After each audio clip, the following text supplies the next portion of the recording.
On the most basic level, Samurai to Soldier is about the creation of the modern Japanese military. The question that I start with is how we go from the era of the samurai to having a full-fledged national conscript military by the end of the 19th century.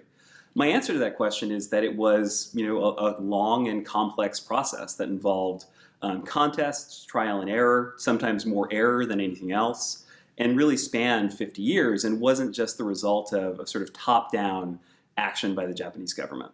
This is a story that other scholars have told in the past, but there are a couple of things that make my approach novel. The first is that I'm focusing on military service as an institution rather than focusing on military organizations themselves.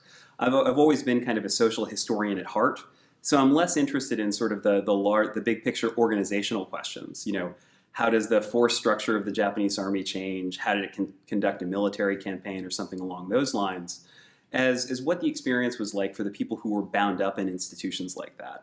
So when the institution meets people, how does that have consequences for both sides of that interaction? Second, I also shift the traditional time frame for the topic.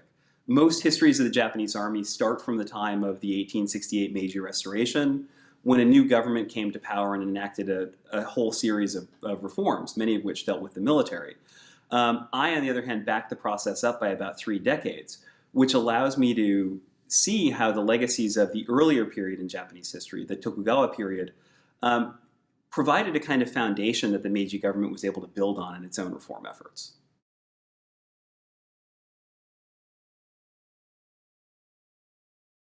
So this is a topic that's had a long gestation period for me and has gone through a couple of different transformations. It actually started from an undergraduate senior thesis that I was doing. As a history major, I'd pursued a senior thesis that was on ideological education in the Japanese army from the interwar period up through World War II. And as I was doing the research for it, there was a bunch of Japanese language scholarship that was spectacular. I ended up relying on that primarily. But there wasn't a whole lot in English. A lot of the stuff that was out there was either focused specifically on the World War II era, or it was just not that good, to be honest. There was a lot that repeated sort of tired essentialist assumptions about the Japanese army that weren't really all that useful from a scholarly perspective. And so I decided that when I went to graduate school, I would be the person to kind of correct the record and write a book that was the book that I did not have access to as an undergraduate. Initially, I intended this to be something that was a history of conscription from the 1870s all the way up through the end of World War II. But as I started doing preliminary research, I found myself being pulled back chronologically, because there were things that I wanted to understand as prologue to my project that ended up being more interesting than my original project itself. So I wound up writing a history of military service and not just conscription that spanned all the way from the 1840s to the 1890s. And I'm glad that I got pulled further back into the 19th century. Japan's 19th century is such an interesting time because so many of the things that define people's life experiences in the first half of the century, the social order, the way that the economy worked, among other things, were utterly different by the end of the century. And people weren't passive in the face of those changes. So people who belonged to political or economic elites, people with power, tried to control the change as best they could and didn't always succeed in doing so.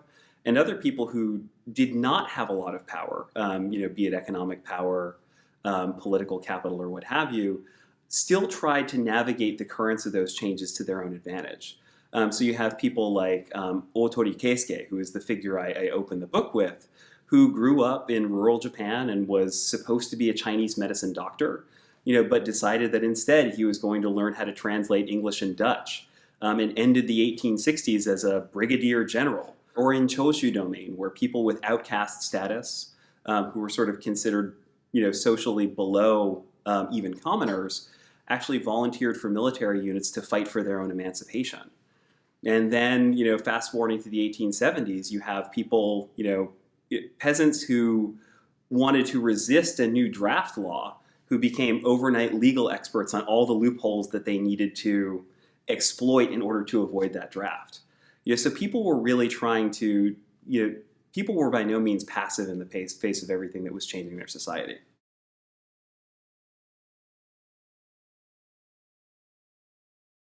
For me, the central theme of the narrative I tell in Samurai to Soldier is the messiness of institutional change.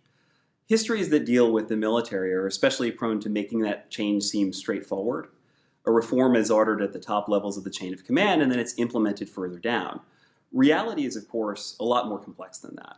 And in the case of the military changes that we see happening in Japan over the course of the 19th century, there are always internal conflicts within organizations, competing constituencies that have their own agendas in the process of reform, and change is always a messy, complex process. So in the 1840s, for instance, some advocates of Western-style musketry ended up being persecuted, not just because of the foreign connections of the things that they were teaching, but because their rising prominence actually threatened the cushy but still precarious positions that instructors in other styles of musketry had at that point in time.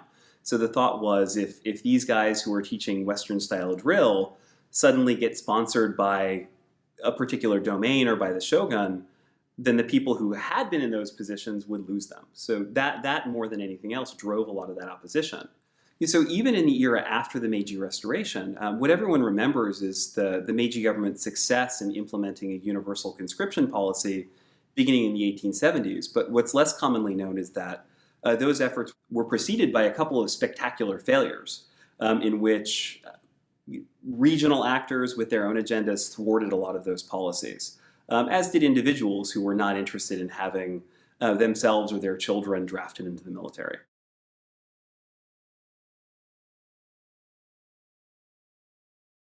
I encountered plenty of surprising things when I was doing my research. Some of the anecdotes that I dealt with were actually quite funny. So for instance, when I was looking at records that dealt with the first major demonstration of Western-style musketry techniques in the 1840s, one of the accounts that I read of that demonstration was actually written from a critical perspective of sort of a reactionary musketry instructor who was very much threatened by this new set of techniques. And so when he recorded the distances and scores of all of the people engaged in the other musketry demonstration, deliberately misrepresented the numbers to make it seem that these people were bad at shooting,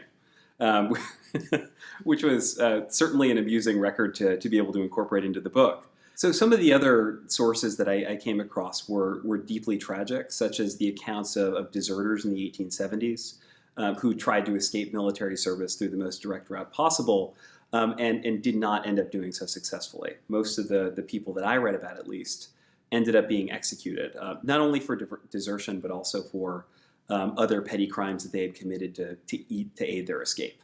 So my most important takeaway from the project was something that I think all historians realize at some point in their careers, and that's that people in the past were smart.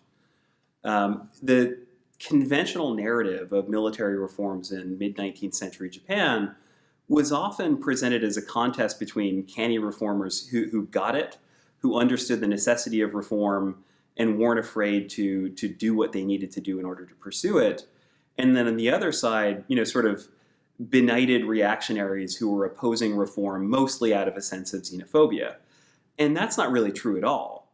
Pretty much everyone in Japan in the 1850s and the 1860s especially agreed upon the necessity of reform. There was just widespread disagreement as to what that reform should look like. Some would-be reformers were simply unable to finance their plans, and others were threatened politically by the challenges posed by reformist constituencies. But there was almost no one who was saying that everything in Japan was fine and nothing needed to change.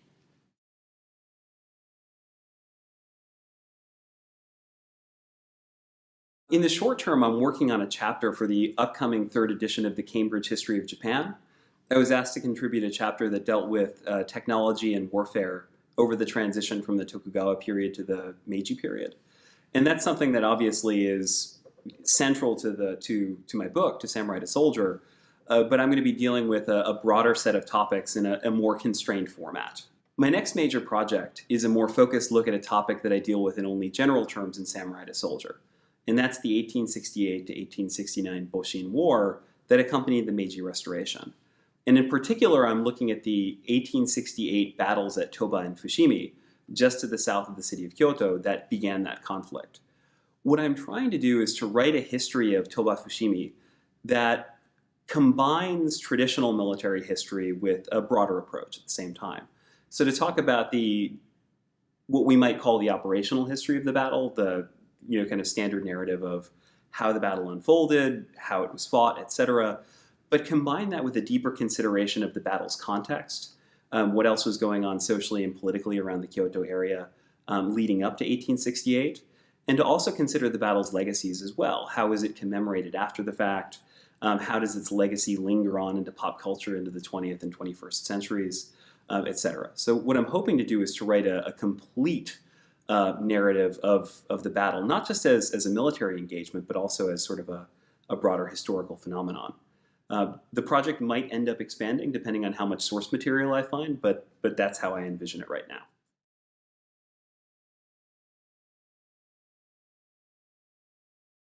I suspect that the principal audience for the book will be people with an interest in Japanese history, be they amateurs or scholars. In addition to that, I think anybody who's interested in the military history of the 19th century, particularly as it applies to the history of military organizations in the middle part of that century, will find a lot to like in the book. One thing I'd like readers to take away is a more complex sense of how the modern Japanese army came to be. Especially in the context of the United States. Many works of popular nonfiction, works of popular culture, tend to present the Japanese army and Japanese soldiers in fairly uncomplicated, often essentialist terms. And what I'd like is to have people look back at the history that produced this organization and have a more nuanced understanding of why it became what it became.